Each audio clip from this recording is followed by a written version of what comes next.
in this particular instant. And what's the dog telling me? Now, I think that the answer to that one is a little less clear because it really depends on what I do. If I move into that dog, I'll bet you dimes to donuts that the dog would bite me. I would say that that was an aggressive dog. I look at the back, you know, the hair on the back, piloerection, the head, you know, just the hint of teeth. You get sometimes the white of the eye. But anyway, the dog standing there stiff-legged and so forth. This is an aggressive dog. This dog will bite you.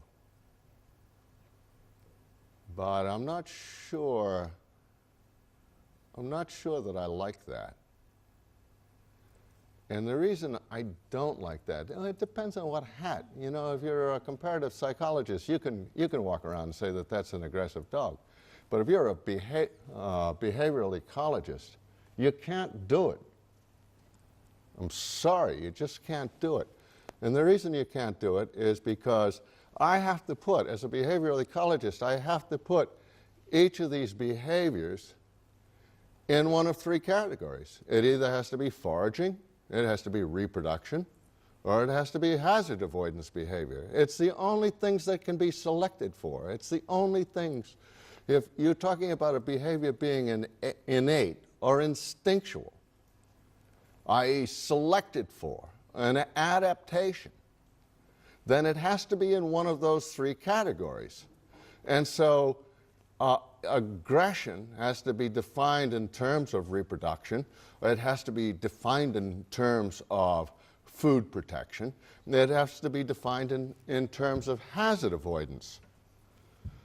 And so when I look at this dog, I would have to say, not that he's aggressive, but that he's trying, in some sense, to avoid a hazard. Now, I happen to be the hazard.